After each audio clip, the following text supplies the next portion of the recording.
hablamos de cuestiones anecdóticas o literarias, de decir el agua está sucia, eso no, es sacar números, ¿no? Entonces el asunto es que hay otra rama que no la voy a contemplar en esta práctica, es el tema de la parte biológica. Esa es otra onda, como decimos, es otro campo complementario. Yo aquí tengo otro por ejemplo, está este libro, los invito a que lean, que consulten, que lean, es decir, que se instruyan, porque muchas veces...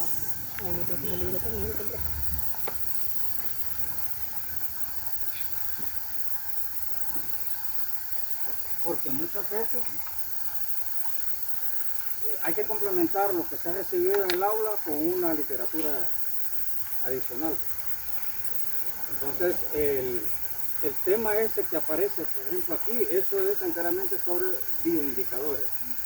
La licenciada tiene experiencia en lo que son insectos bioindicadores de la calidad del agua, y esto pues tiene que ver con el fitoplancton, los microinvertebrados, todo eso. Así que vamos a comenzar ya.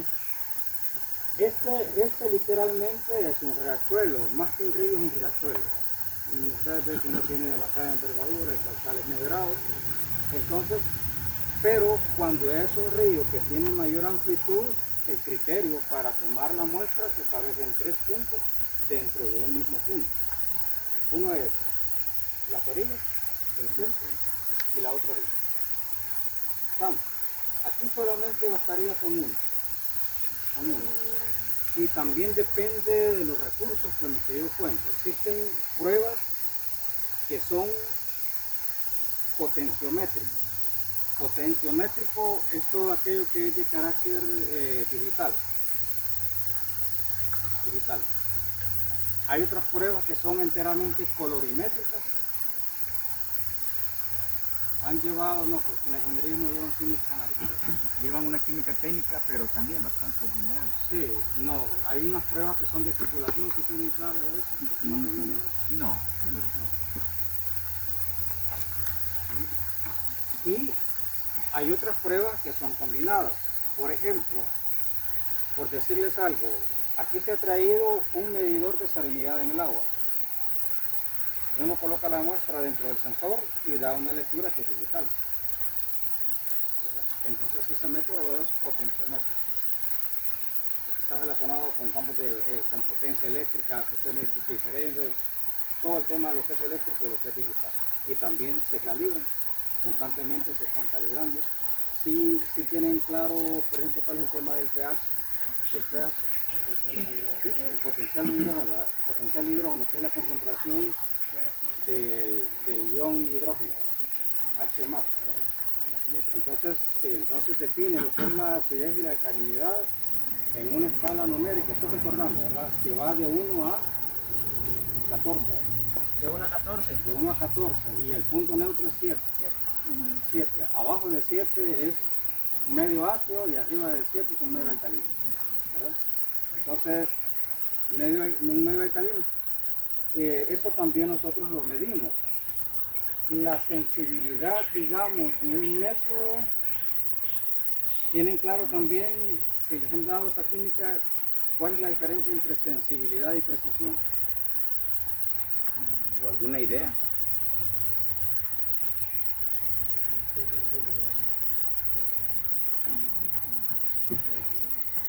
Vamos a ver. Sensibilidad es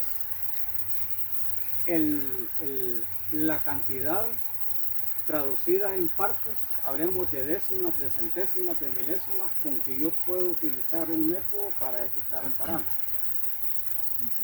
Hay aparatos o sensores que solamente me dan números enteros. Por decir algo, yo puedo leer la salinidad de 1 en 1, el pH de 1 en 1, ¿verdad? Pero lo importante es de que todos los métodos sean precisos.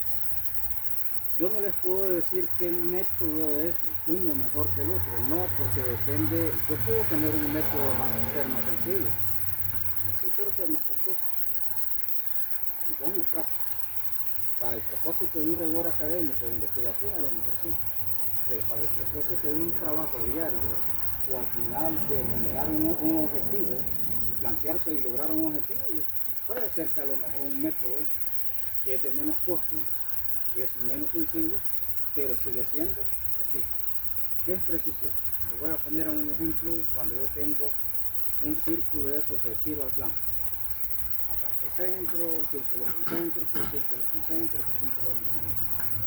El centro, digamos que es el valor absoluto, que nunca se alcanza, infinito nunca se alcanza. Nunca se alcanza. El valor absoluto es un ideal o es una utopía, pero es una apuesta. Entonces, pero yo sí puedo llegar a una aproximación hacia el valor absoluto. Entonces, dos cosas me dan la aproximación al valor absoluto: la sensibilidad del método y la precisión. Si yo pongo a un tirador a darle a la altura al blanco y me va a comenzar a generar, tiene mala puntería y me comienza a generar pegadas en el blanco bien dispersas, eso no es preciso, tiene demasiada dispersión de datos. Pero si yo pongo a alguien más o menos bueno y comienza a darle, y casi todos los tiros que tira, que dispara, están cerca del centro, eso sí es precisión. Entonces, más o menos precisión de que los datos tengan cierta concordancia, de ser muy constantes y bien parecidos, sin ningún sesgo estadístico de que estén demasiado datos, que tengan mucha varianza, mucha variabilidad. Entonces, desde ese punto de vista, si un método es barato, es rápido y es preciso, ¿ya? Ahora, ¿cómo yo puedo hacer y validar un método barato y menos sensible? Bueno, yo genero muchas veces una lectura de contraste. Yo puedo tener simultáneamente un pHímetro digital que me mide décimas y centésimas de valores de pH, o puedo tener una tira. Yo mido con las tiras y de vez en cuando, si pongo el pHímetro digital, coincide con la que la tira me está dando, pues estamos en el correcto, en el trabajo correcto. Entonces, Y hoy, perdón, con eso de que por ejemplo uno puede conseguir en internet, ¿verdad? Tipos de instrumentos más finitos, pero más cómodos. Eso es válido, ¿verdad? Porque habría que comparar para ver si realmente se puede aplicar. pues, hay varias formas de que yo puedo comprobar si algo es bueno o no es bueno. Y por ejemplo, en ese, ya abordando su pregunta, voy a generar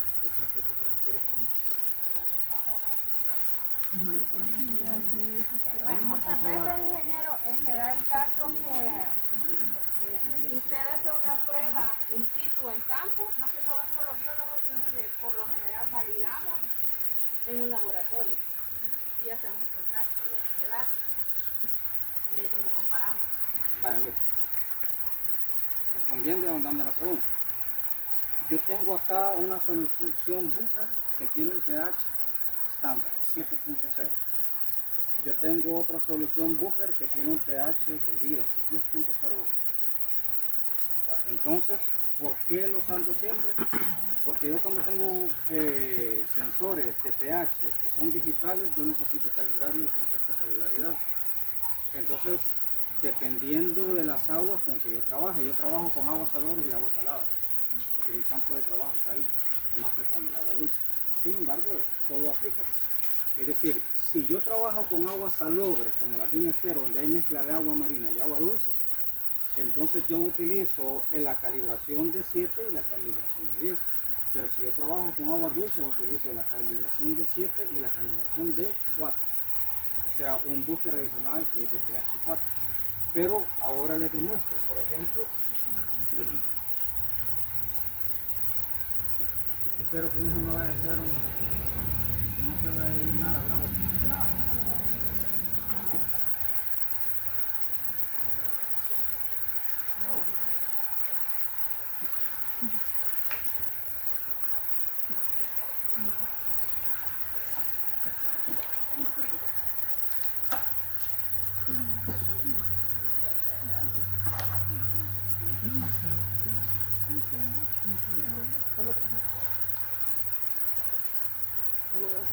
Vamos, empezamos ya, voy a entrar ya en lo práctico y al grano, como decimos. Si gustan, se acercan con cuidado. Sí, no me vayan a deslizar, porque son medio Vaya, miren, vamos a leer el pH. pH. Ténganlo uno de ustedes, por favor. Si alguien quiere plantear un trabajo de investigación y me dice que va a utilizar eso, son tiras, indicadores de pH. Alguien me podría decir, sí, pero el método no es sensible, porque la escala que me va midiendo es en números enteros y de uno en uno. 1, 2, 3, 4, 5, 6, 7, 8, 9, 10, 11, 12, 13, 14. Pero no hay valores de decimales dentro de esto. A lo más que yo puedo aspirar es que si a mí la paleta de color me da entre uno y otro, no es el de arriba, pero no es el de abajo, entonces le pongo, por decir algo, 7.5, pero no puedo aspirar a decir más. Sería un fraude decir, no, la lectura era de 7.8. Lo más que yo puedo aceptar dentro del rigor y el criterio es que lo partamos a la mitad y no es ni una cosa ni la otra. Entonces sería utilizar punto 5. Estas tiras son alemanas. La química alemana está catalogada como dicen que es la mejor del mundo. Ahora, no sé, como dice, con los chinos ya están superando todo eso. Sí, ya. Entonces, yo quiero comprobar, por ejemplo, si esta tira es válida para mis propósitos de campo, para generar información. ¿Qué puedo hacer? ¿Quién me dice? Ya les dije que tengo las soluciones. ¿Qué hago? Calibrado. Sí, simplemente, vaya, voy acá.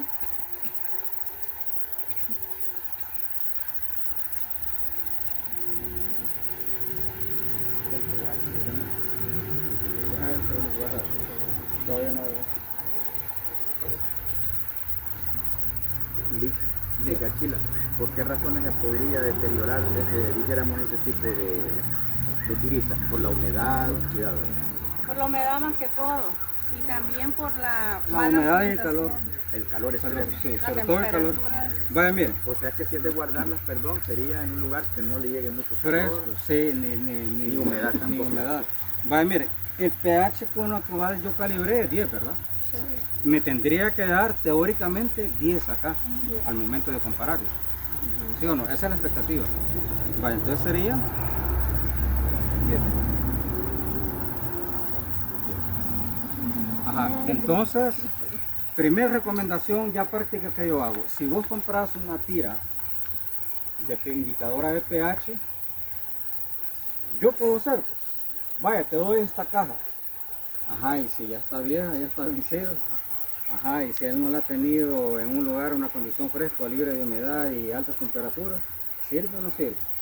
Entonces, bueno, no te compliques la vida. Agarra una solución buffer con un pH determinado, la pones y tiene que dar lo de la solución donde yo estoy dando la muestra.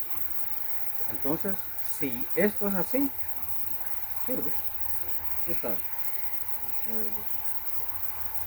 ¿Sí o no? Aquí está. Vean, 10. ¿Sí alcanzan a ver? ¿Coincide? Me dicen si no alcanzan a ver los que están atrás, yo se los paso. ¿Vean? 10, ¿verdad? 10. 10. Entonces la tira de momento me va dando bien. Ahora voy a utilizar otra tira y lo voy a medir con el buffer 7. Tendría que darme a la hora de generar la paleta de color 7. Entonces,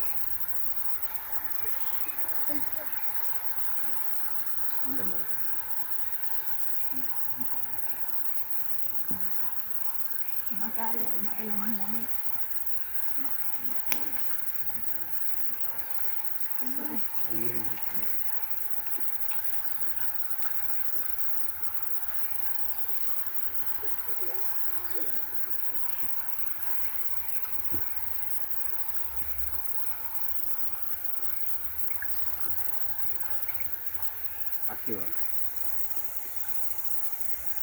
¿Eso lo hace viendo que los colores coincidan o de que Sí. Toda la paleta de color debe coincidir con el estándar que ya me pone la caja. ¿Verdad? Pero casi siempre, al que yo me aboco y le pongo más atención porque es el reactivo más contrastante y más variable, es el segundo. Es este. Entonces vean que el valor anterior es 6, ¿verdad? No, puede ser 6. Miren el segundo valor como es. ¿Sí o no? No, es 6. 7. Y si yo al valor 8, tampoco lo es. ¿Ves? ¿Sí o no? Este es 8. No, no es. Entonces es 7. Aquí estamos. Entonces, ¿puedo decir que la tira, el stock de las tiras está bueno? Está bueno. ¿Puedo tomar una lectura y tomarlo como un dato válido? Sí, ya lo calibro. Digamos que estos modos de calibraje no lo van a encontrar en ni el fabricante te dice cómo verificar eso, no. Entonces ahora procedemos, dame la muestra. Una consulta. Discúlpame, no sé si, no, si no lo repito. Según una consulta que tengo. Dime. Digamos, en el debido caso, hubiera dado lo que es en el pH de 10, hubiera salido correcto, pero en el pH de 7 hubiera dado otros tonos diferentes, Entonces la tira ya no sirve. aunque de todas maneras haya calibrado con el de 10. Y si yo trajera, no lo tengo en este momento, el buffer 4, tendría que agarrar otra tira, poner el buffer 4 y tiene que darme el buffer 4. Pero ya tengo 2, es una evidencia bastante fuerte de que se está bien. Recordar que esta técnica prácticamente Eso no lo van a encontrar en nada, Es en los para manuales validar, ni el mismo fabricante. para validar la Sí. vida útil de las tiras. Sí, y sirve también para un pHímetro digital. Regularmente lo tengo que estar calibrando y depende. Estoy trabajando en agua dulce, calibro con un buffer 4 y buffer 7. Y si estoy con agua salada, con buffer 7 y buffer 10. Entonces esa es la... La Vaya, señorita tiene uno dígame, y acá- me interrumpan cuando quieran, pregunten lo que quieran, estamos aquí todos para aprender. Dígame. Sí. Ella tiene una muestra y el otra, si quieres van Pues, Una pregunta. diga. Si yo deseo tomar el pH para tener una descripción de la condición de este río, ¿en qué momento del día podría ser más conveniente? Bueno, buena pregunta. Buena pregunta. Buena pregunta. Vamos a ver. En sí, ¿por qué se mide el pH? ¿Cuál es la interpretación o el significado del pH? ¿Por qué tanto hablamos de pH, de acidez? Puede ser molesto el organismo. No, pero ¿de dónde se origina el concepto? ¿Cuál es la base del concepto? La calidad del agua. Sí, pero ¿cuál es el principio, el primer principio? Pues el origen de todo. El origen de todo es, ¿cuál es la molécula de la vida? Carbono. No, porque hay bacterias que no respiran oxígeno. De hecho, el oxígeno las mata y respiran gas sulfúrico, óxido nitroso. La molécula de la vida, ¿cuál es? Sin la cual no puede haber vida. Agua. Pues hay bacterias que no respiran oxígeno. Y si hay oxígeno, las mata. Todas esas bacterias extremófilas que están en las fumarolas, en las profundidades del océano, del agua. Y el agua, ¿cuál es la fórmula? H2O. Y cuando se desdobla, ¿en qué se desdobla? ¿En H más o H? ¿Sí o no? Un ion hidrógeno y un hidroxilo. H más o H, menos. Entonces, ¿y dónde es que se genera el principio del doblamiento del agua como fuente de vida? Hablemos de un caso que nos rodea. ¿Y cuál sería? No. ¿Cuál es el fenómeno metabólico de los seres vivos donde se desdobla con mucha evidencia y mucha importancia la molécula del agua? La fotosíntesis. Porque la fotosíntesis utiliza agua más dióxido de carbono para generar un carbohidrato. Entonces primero parte el H y el OH y eso ya genera ya a nivel ya del universo, el ecosistema universal, genera ya entonces entramos al criterio de decir acidez o basicidad, básico, alcalino o ácido. ¿Sí? Pero claro, entonces es la molécula del agua la que origina esa parte. Entonces, habiendo explicado el tema, el principio básico del concepto del pH, cómo nace, responde la pregunta. ¿En qué hora del día se genera la mayor actividad fotosintética? No, ahí va saliendo el sol. 12, 1, 2, 3 de la tarde. Entonces, si hay mayor actividad fotosintética, es que eso quizás, bueno, en una pizarra sí podría explicarlo bien, pero ahorita voy a tratar de ilustrar. Cuando la planta con la clorofila verde están trabajando y utilizan el agua y parten la molécula, ellos utilizan el hidrógeno para formar el carbohidrato. Acuérdense cuál es la fórmula de la glucosa o del azúcar. C6H12O6, ¿verdad? O sea, son hidrógenos. Y los OH prácticamente no se eliminan, pero sí se eliminan, están ahí. Entonces, ¿qué me va a generar? ¿En qué hora del día a mí se me van? Los OH están relacionados con alcalinidad o con acidez. Con alcalinidad. Y los hidrógenos están relacionados con acidez. Entonces, si la fotosíntesis se está dando, llega a un pico, a un auge, según sea la hora soleada del día, ¿cómo se me está convirtiendo el medio? ¿En alcalino o en ácido? Si estoy desechando OH. En alcalino. Entonces al final va a ser un criterio bien importante para tomar realmente una lectura. Yo lo tomo a las 2 de la tarde. 2 de la tarde y veo realmente eso. ¿Qué me estaría explicando si el pH yo lo tengo ya? El pH del agua por general es 9, 7. Pero si yo tengo un pH de 9 de 10, puede suceder. ¿Qué me estaría indicando? De que hay bastante actividad fotosintética en el agua. ¿Y quién está generando la fotosíntesis en el agua? El fitoplancton. Entonces al final, sin haber visto el agua, el color del agua, con que me lleven la muestra al laboratorio, un pH de 9, 10, híjole, aquí lo que hay seguramente un florecimiento de algas, una cantidad verde en el agua increíble. Entonces me voy al siguiente criterio, al siguiente parámetro. ¿Cuál es el disco seco? Vamos a verificar si en verdad lo que yo ya vi con mi toma de pH hay un florecimiento. Entonces yo me voy a ir a medir la turbidez del agua. Para explicarles, uno de los patrones es el disco de este consta de un círculo, ustedes lo pueden hacer así hechizo también. Un pedazo de madera, ¿sí? Lo pintan. Y de ahí le ponen En el el centro, carro y allá tiene así. Pero eso sí, siempre hay que tomar en cuenta lo siguiente, tiene 2 cuadrantes blancos y 2 cuadrantes negros. Equidistantes todos. Uno O sea, es una blanco, cruceta, es uno una negro, cruz. blanco y uno No negro. puede ser en diagonal. Entonces, ¿qué voy a hacer acá? Este es un cuerpo de agua dulce.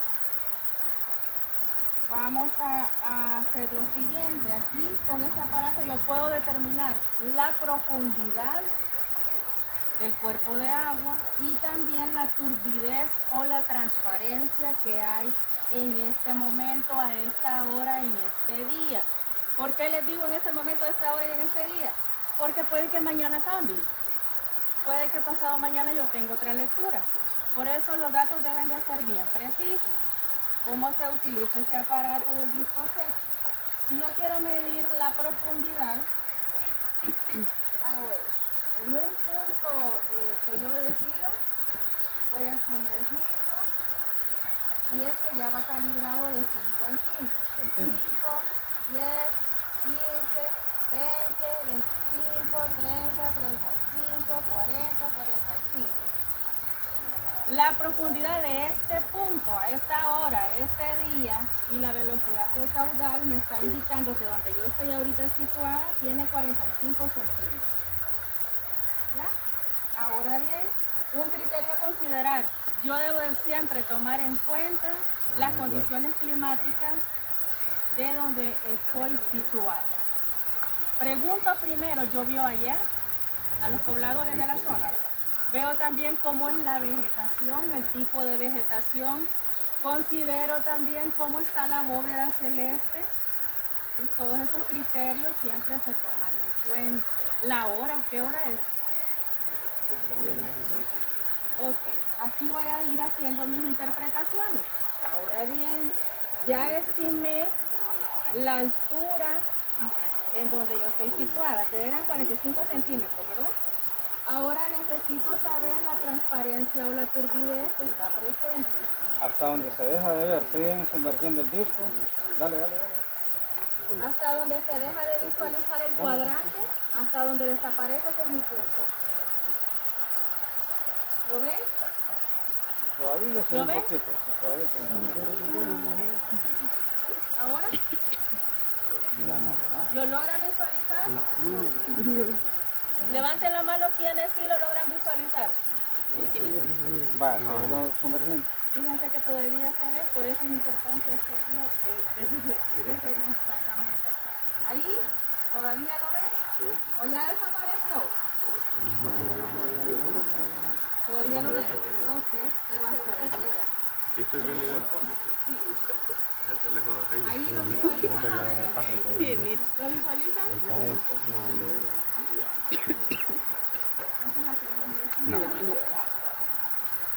Medio millón me costó. Cuando ven cambiando ahí,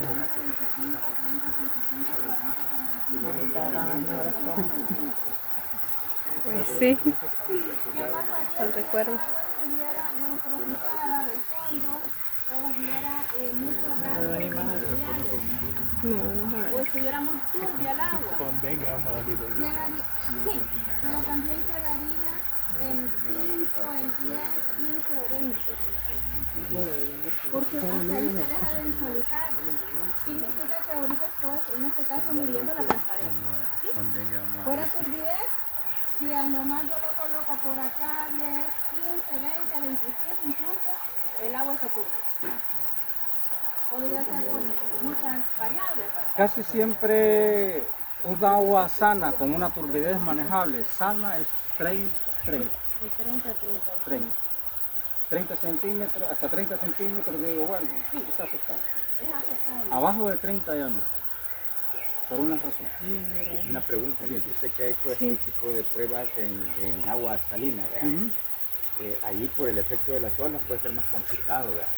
Aquí quizás le ponen algún lastre o algo, Una pesa, una será masa. más larga la sonda para Sí, Es más larga. depende. Usted está en el mar, ahí puede llegar a 40 metros y todavía seguir viviendo. Todavía se hizo. En un lago igual, en 24 efectos. ¿Cómo se ha hecho cuerpo de agua Ya. dulce, salobre? Vaya, salada? entonces yo lo que le pongo abajo es una masa, un peso, para que se hunda. No va a dejar siempre de tirarme y generar un centro por el lastre que lleva la corriente, pero por inundar.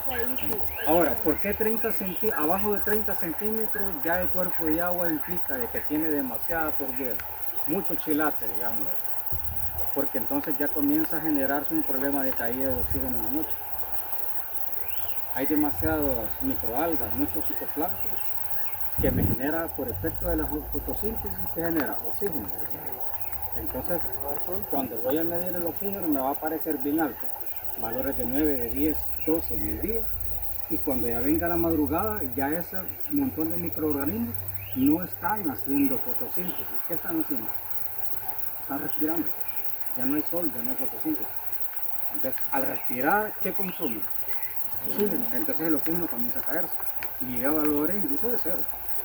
Vaya, pero digamos que la microalga resiste esa parte y como no, va a esperar al día siguiente en la mañana y va a esperar que aparezca otra vez el sol y entonces comienza a hacer fotosíntesis y comienza a generar oxígeno, pero en la noche siguiente va a volver otra vez a caer.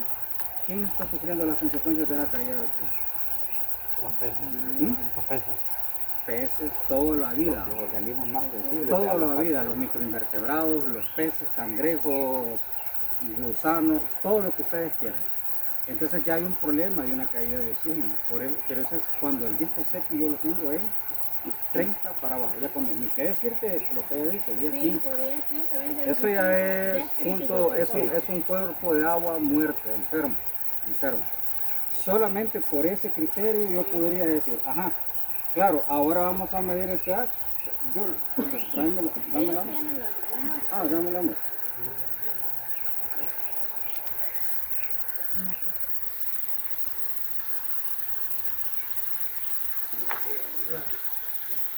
¿Ya habían hecho ustedes anteriormente estas pruebas, chicos? No, hasta ¿En ahorita. química no lo hicieron? No. ¿O virtual? Modo virtual. Ok. Vale, basta con que eso solamente se moja y se saca. Dígame aquí, cuidado, agarre la tapa que no se le vaya a soltar. Dígame qué valor está encontrando acá. comparar con el Y color compárenlo que más con los te coincide. compañeros, entre todos, que establezcan un criterio más o menos homogéneo. ¿Qué valor tiene la? ¿Cuál te da? Vamos a hacer 8. 8. Tú dices 8. 8. Dale al otro lado. El otro lado. Se llaman tiras. Agarren la tapa Y porque a veces entonces se viene explica que en y cuerpos de agua dulce el pH ya más o menos puede andar en el cierto rango. el cuerpo es un agua dulce. Tendría que ser 7. Si ya estamos con luz y hay microorganismos como fitoplancton que está generando fotosíntesis, tiende a irse arriba de 7. Y en la madrugada, en la mañana que ustedes se levantan, tendría que estar 7 o abajo de 7. Ligeramente abajo de 7. Están apuntando eso, ¿verdad? ¿Sí? Abajo de 7. Vamos. ¿Cuánto salió?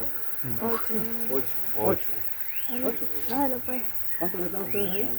a que lo miden y verifique. ¿Cuánto queda?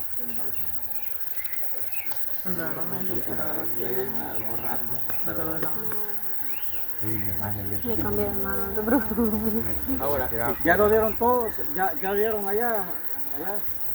ustedes tal vez en la materia de abastecimiento de agua con el ingeniero Chávez les comentó que, por ejemplo, plantas de tratamiento allá en San Salvador tienen problemas a veces del crecimiento de microalgas, de algas, y eso obstaculiza los sistemas para potabilizarlas. Pero dije, hay tratamiento para eso. Es correcto, ¿verdad?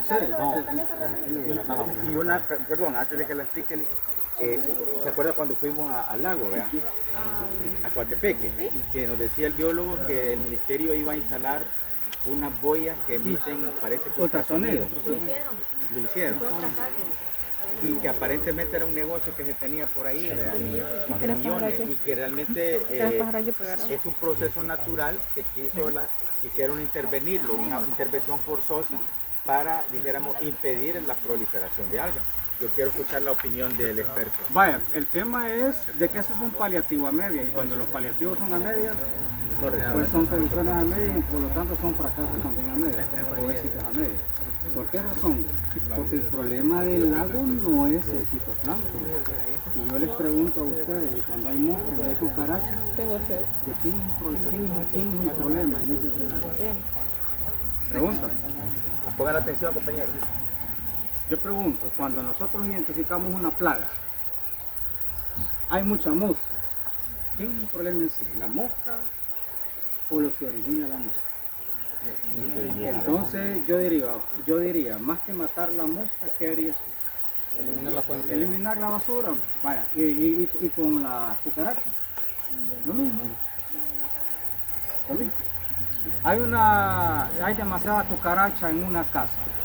¿Qué tengo que hacer? Bueno, las voy a matar, pero al final ya dejo crías y ya se pueden usar. Yo tengo que eliminar la fuente. Y el problema en un lago no es la cianobacteria, es decir, eso que está verde en el agua. ¿Sí? No es eso, ese es el efecto. Ese es el efecto. Recuerden que todas las cosas tienen causa y efecto. Tienen causalidad. Los fenómenos tienen causalidad. La casuística existe por eso. Pero todos tienen causa y efecto. Entonces, ¿quién es el problema que a mí me genera la cianobacteria? ¿Quién sería? Hay un elemento, y aquí lo vamos a ver ahora. Hay uno que es determinante. El fósforo. El fósforo. ¿Y el fósforo quién lo genera? La actividad humana. Lo que se siente con el fósforo. Llevamos el fósforo. Que llevan fósforo cíclico, los herbicidas, los fertilizantes, toda la cuenca que está siendo cultivada y se están utilizando los fertilizantes, llevan fósforo. Entonces el problema es de que existe en el lago un input todo el tiempo. ¿De qué? De fósforo. El fósforo se va acumulando y comienzan a generarse los florecimientos de cianobacterias. Entonces, si queremos ir al grano, ¿sobre qué deberíamos de apuntar el esfuerzo? Minimizar el input de fósforo en el cuerpo de agua, así es. Y por lo tanto tenemos que regular las actividades antropogénicas. Y si se regulan también, hay que establecer pautas de mitigación o de compensación ambiental. Por ejemplo, lo hemos visto con ella en el lago. todos esos ranchos cada vez está más poblado en la parte ribereña del agua, de rancho. Y cuando llega un rico a hacer su rancho ahí, lo primero que quiere es poner de arriba todos los árboles y lo que pone es un patio de engramado. Ahí uno ve los engramados, pero bonitos. ¿Con qué se sostienen todos esos engramados? Con fertilizantes. Ajá. Habría que primero ponerle de entrada a eso. Segundo, habría que ver si todas las personas tienen letrinas aboneras o tienen fosas sépticas que estén siendo utilizadas y manejadas adecuadamente.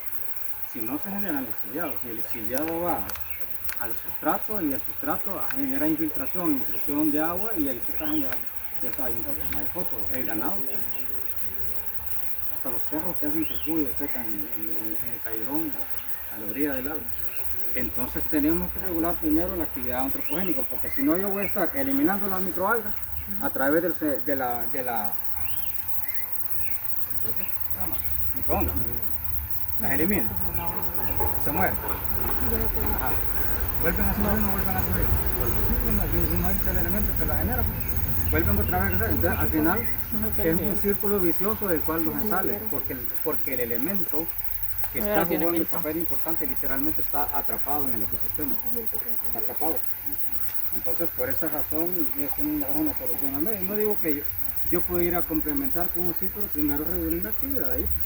Mira, vaya, entonces vieron que el cuerpo está con un pH alcalino, ¿verdad? Y diría yo que está demasiado alcalino. Me vas a decir, pero ¿cómo? Si 7 es neutro, es sano, y usted tiene 8, no, la escala es aritmética. 1, 2, 3, 4, 5, 6, en matemáticas eso es aritmética. Pero entre un valor numérico de uno al otro, la escala es logarítmica. No dijimos que es el logaritmo de la concentración del ion hidrógeno, pues ese es el concepto de pH, ¿sí o no? Literalmente así es el logaritmo de la concentración del ion hidrógeno. Entonces, entre un valor entre 7 y 8 es una escala logarítmica, o sea que el valor está bien disparado y está bien elevado. Habría que establecer qué causa hay, ¿verdad? ¿Qué causa hay? Primero que nada, no sé si este cliente viene de algún cerro que tiene mucha piedra caliza. Un nacimiento arriba, allá en Monte Grande. Entonces, y eso es un pedregal, ¿verdad? Oh, sí. Digamos que por ahí puedan dar la explicación. Hay material calcáreo, o sea, hay carbonatos de calcio. El carbonato de calcio casi siempre tiende a favorecer que el pH se vuelva alcalino y no se vuelva ácido. Porque es literalmente un tampón, es un buffer. Como la Alka-Seltzer cuando estamos de goma, o sea, es que tenemos acidez en el estómago. Yo me meto una Alka-Seltzer y eso es un buffer, es un tampón, neutralizo el pH ácido. Entonces, en la naturaleza, ¿quién se encarga de neutralizar pH ácidos? El carbonato de calcio de la roca, los lechos marinos, los lechos del río que sean calcáreos. Ellos son los que alcalinizan, literalmente que neutralizan y posteriormente, si hay exceso, alcalinizan. Vamos a entrar a otro concepto a raíz de eso, alcalinidad. Alcalinidad. Ajá. Alcalinidad no es pH, es una escala. Alcalinidad es la cantidad de esa Alka-Seltzer que tiene el agua, ¿verdad? Que me permite neutralizar pH. Y entonces ahí le complemento la pregunta que usted me hizo al inicio. Si yo mido un pH en un cuerpo de agua, ¿a qué hora debo de medirlo? Ya le di la primera respuesta. En la hora más soleada, que es cuando se genera fotosíntesis y los pH se van elevando arriba de 7. Me vas a decir, sí, ya son las 11, y aunque esté el día nublado, pero se está generando, no tanto, porque el día está nublado. Segundo, no son las 2 de la tarde, ni la 1. Y tercero, habría que ver si la alcalinidad anda bien, porque si la alcalinidad, entonces, ¿qué pudiera hacer como tarea ya curiosidad? Venga a leerlo a las 6 de la mañana, 5 o 6 de la mañana. A las 5 o 6 de la mañana, si ya la fotosíntesis no existe, no que lo existe respiración, y es lo que se ha acumulado durante toda la noche, todos esos microorganismos respirando van generando la tendencia contraria, acidificando. Entonces el pH tendría que estar abajo de 7. o casi 7, pero abajo de 7, 6.8, 6.9, 6.5, 6 en el peor de los casos. Pero entonces ya implica, ya hay una primera sospecha de que no tengo suficiente alcalinidad en el agua. Porque mi Alka-Seltzer, que son los carbonatos presentes en el agua, ¿verdad? Y los carbonatos, entonces no están, como decimos, modulando la acidez. Ajá, entonces yo tengo amaneciendo caídas en acidez bien pronunciadas y durante el día elevaciones de alcalinidad bien elevadas, arriba de 7, el punto medio 7. Está el cuerpo de agua, digamos que si lo vamos graficando, va generando unas crestas y unos valles bien profundos, crestas y valles bien profundos, cuando el sistema debería estar modulando en crestas y valles más o menos que las diferencias de la mañana y las diferencias del mediodía para abajo no sean tan drásticas, pudieran ser a lo mejor décimas, sino que casi no lo hay. Y esa variabilidad, licenciada, que haya picos así tan altos, ¿en qué impacta, dijéramos, ya la biodiversidad? El tema del aflorecimiento para empezar. Segundo, con los organismos que tienen que ver con las mudas, los pH que son necesarios para las mudas de camarones y cangrejos. Todos los microinvertebrados que tienen el río trabajan en función, ¿verdad?, del pH del agua para poder hacer su muda y crecer. Pero lo primero que se me viene es que cuando el sistema no está carburando, no está digiriendo bien los cambios de pH, son demasiado elevados y muy caídos, es que el florecimiento se me viene arriba de algo. Entonces, ¿Habrá equipos, perdón, licenciado, que así a nivel tecnológico que podría monitorear yo continuamente? O sea, dejarle el sensor y que me esté midiendo continuamente. hay, pero no todos los parámetros, y no todos lo tienen. Es decir, hay sensores de control remoto que pueden tener, no de ahora, ya de rato, oxígeno, temperatura, salinidad, pH, pero ya parámetros así químicos, bien químicos, de momento no. Como le digo, sí existe lo que yo le ofrezco, que es un equipo que yo solamente agarro el carrusel de reactivos, le pongo una gota de la muestra, se lo meto a un fotómetro y en un minuto ya tengo la lectura de 7 o 8 parámetros. Ahí sí, usted se va más o menos a, pero la alcalinidad, digamos que no es un parámetro que yo necesito medirlo todos los días. Solo cuando Por lo menos usted una o dos sospeche veces por que- semana. Sí. Usted va generando una tendencia, va graficando y ahí va viendo si... Depende también, perdón, la naturaleza de la investigación. Miren, que se realiza. vaya, Todo y eso. también depende qué agua esté trabajando. Ajá. Yo resuelvo la alcalinidad, es decir, es un don bien importante que el agua tiene que tener para amortiguar y modular el pH del agua. ¿Estamos? Ese es el concepto de alcalinidad. Pero el problema es de que yo puedo tener en un momento dado también demasiada alcalinidad y eso también es malo. ¿Cuál es el valor más o menos estándar óptimo? 150 o 160 ppm de alcalinidad expresado como carbonato de calcio, se llama, en el agua. Cuando ya me llega a 180 o 200, también me genera florecimiento de algas y se me cae el calcio. Y si se cae el calcio, afecta la vida. Bueno, los que dan biología sabrán el tema de la bomba de sodio-potasio para el equilibrio de permeabilidad de membrana, que tenemos el tema del efecto del calcio, el potasio. Todo, cuando nos dan calambre es un problema de potasio. Pero también en el agua un camarón, si no tiene suficiente potasio, se calambre. Se muere, ya no puede mudar. Entonces, como le digo, un parámetro me va llevando al otro y al final, ¿cuál es la idea de todo esto?